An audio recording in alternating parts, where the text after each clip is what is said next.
18 months to receive refunds. 267, 268.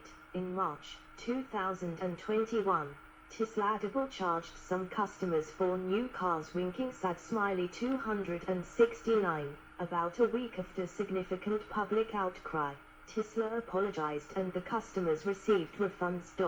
270. In early 2020, Tesla was criticized by Chinese publications and individuals for delivering Model 3 cars with lower performance autopilot hardware than promised.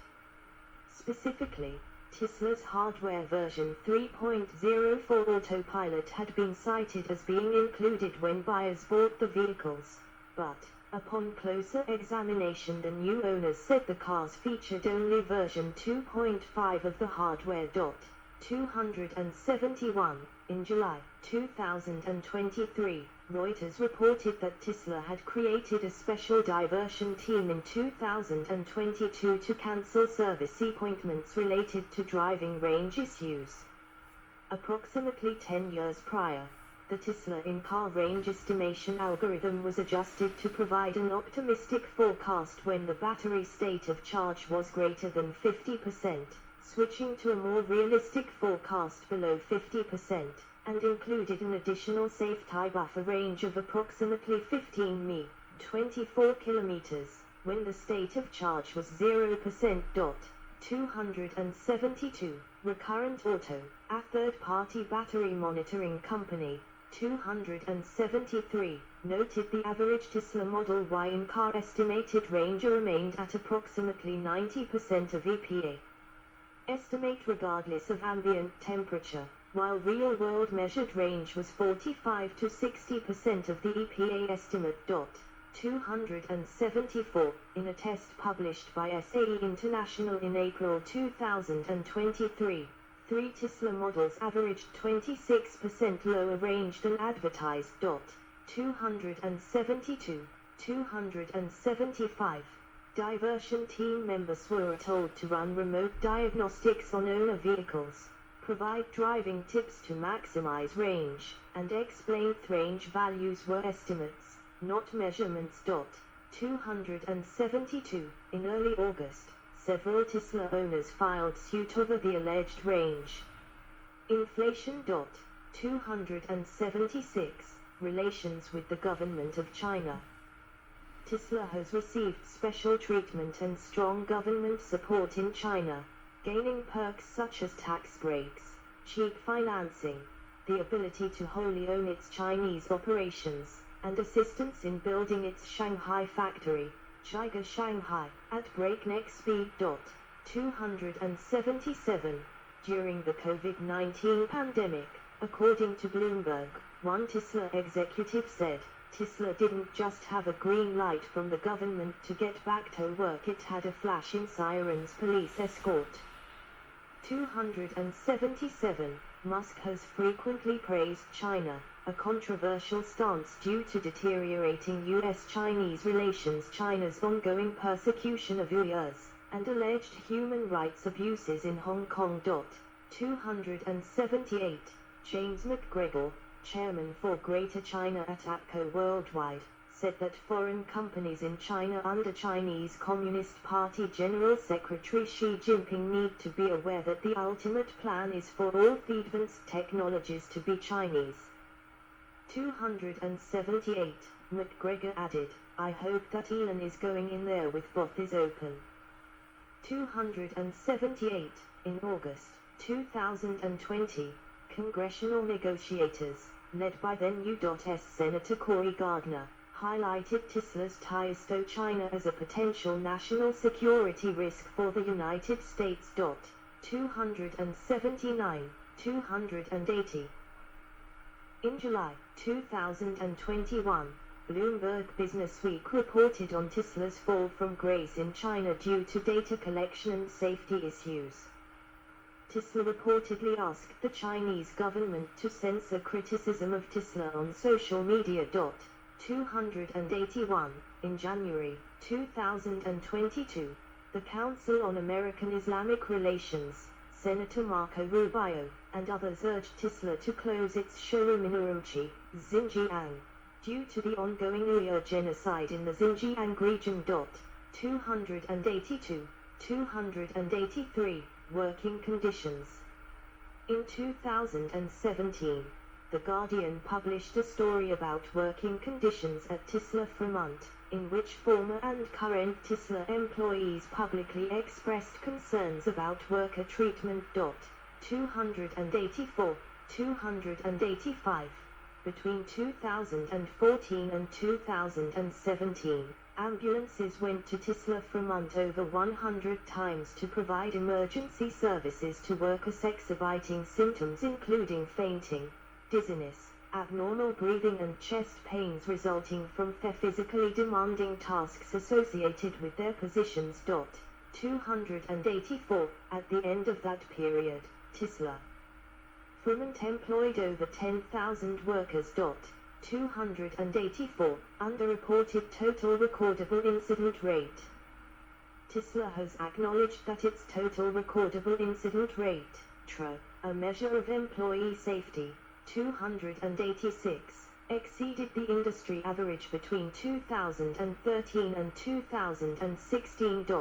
287, 288. Tisla did not release exact data over that period, claiming it is not representative of the factory's current operations. 284. Musk defended Tisla's safety record and argued that the company had made significant improvement. In early 2017, Tisla added extra shifts and safety teams to improve conditions. 284, 285, 289. However, when The Guardian reached out in 2017 to 15 current and forward/or former workers, each contradicted Musk's viewpoint. 284. Jonathan Galescu, a production technician for the company, said, "I've seen people pass out, hit the floor like a pancake and smash their face open. They just send us to work around him while he's still laying on the floor." 284. In February 2017, Jose Moran, a Tisla worker, blogged about the company's practices of mandatory overtime, frequent worker injuries and low wages. 284. Both workers are involved with the United Auto Workers, UAW's current organizing campaign. 290, 291. In 2018, the Center for Investigative Reporting's Reveal published an investigation concluding that Tisla undercounted worker injuries to make its safety record appear better.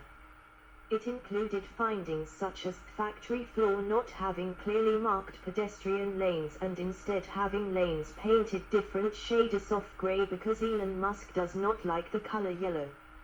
In addition, other safety signals, such as signals and warning beeps, were lowered in order to please Musk's aesthetic preferences.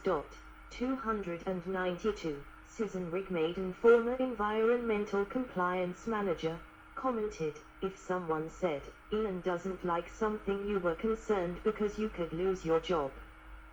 292. Tisla called Reveal's investigation an ideologically motivated attack by an extremist organization working directly with union supporters to create a calculated disinformation campaign against Tisla. 293. Reveal responded by publishing the details of their investigation, which included interviews of more than 3 dozen current and former employees and managers as well as the review of hundreds of pages of documents. 292. Additionally, many of the interviewed safety professionals had no involvement in a unionization effort. 292. A California regulator, Cal/OSHA, confirmed the 2018 underreporting and stated that including those injuries would raise Tisla's 2018 TRA from 6.2 to 6.5, compared to the automobile manufacturing average of 6.1. 294, 295. Injury policies criticized. Tesla's policies for dealing with injured employees has been criticized. 284. In 2017, workers alleged that Tesla's policies got in the way of workers reporting injuries. 284. At Tesla, workers who reported injuries were removed to lighter work and also lower pay, while also being given access to supplemental insurance benefits. 284. One injured worker reported that his pay went from $22 an hour to $10 an hour. 284. To protect their incomes, many workers choose to work during their recovery from injury, in some cases causing further damage and pain. 284. Anti-union efforts. A California judge ruled in September 2019 that Tesla and Elon Musk had illegally sabotaged employee efforts to form a union. 296. Union organizers voiced concerns about high injury rates and low wages. 296. Organizers were illegally harassed by Tesla security guards, threatened with losing benefits such as stock options, and warned by supervisors that they could be fired. 297. Tesla fired one employee, Richard Ortiz, who had been active in union organization efforts. 298. In May 2021, the National Labor Relations Board upheld the 2019 court ruling, ordering that Ortiz be reinstated with back pay and that Musk delete an anti-union tweet. 298. Tesla later appealed and a federal appeals court sided with the original decision. 299. In June 2022, a CNBC report found that Tesla paid Mike Worldwide to monitor a Tesla employee Facebook group and to conduct research on Tesla union organizers on social media from 2017 to 2018. Mike Worldwide monitored discussions on social networks alleging unfair labor practices at Tesla and monitored discussions on a sexual harassment lawsuit. Former and current Tesla employees told CNBC that they believe the company continues to monitor its workers on social media. 300. Child labor in supply chain. In 2019, IR Advocates, a US-based NGO, filed a class action lawsuit against 5 big tech companies including Tesla for aiding and abetting the use of young children in the Democratic Republic of Congo, DRC. Cobalt mining industry. In 2020, The Times cited Tesla's dependence on cobalt from the DRC in their lithium-ion car batteries, which have been called blood batteries due to incidents of child labor and extremely poor working conditions. 301. Tesla stated in 2020 that it is moving to cobalt-free batteries without giving a timeline. 302. In the January-March 2022 quarter, half of Tesla's car batteries were cobalt-free. 303. The 2022 Tesla Impact Report reports that Tesla's cell production growth rate will increase our demand for primary mined minerals, which includes cobalt. 304. Sweatshop conditions. In December 2020, Ping West highlighted poor working conditions at Giga Shanghai, calling it Giga Sweatshop. 305. Employees reported being crammed into tight workspace, intense manual labor, and office bullying. Many employees at Giga Shanghai quit after Tesla cancelled employee stock options and failed to keep its promise of paying an overtime allowance. 305. The working conditions at Tesla's Fremont factory were criticized in 2021 by former Tesla worker Dennis Duran, who called it a modern-day industrial sweatshop. 306. Workplace culture issues. Racism and harassment. Signatures of early Tesla employees in the company's 17th car batch. Tesla has faced numerous complaints over workplace harassment and racial discrimination. 307. 308, with one former Tesla worker who attempted to sue the employer describing it as a hotbed of racist behavior. 309, as of December 2020, only 4% of leadership at the company are African American and 17% are women. 310, a former black worker described the work environment at Tesla's Buffalo plant as a very racist place. 311, Tesla and SpaceX's treatment of Juneteenth in 2000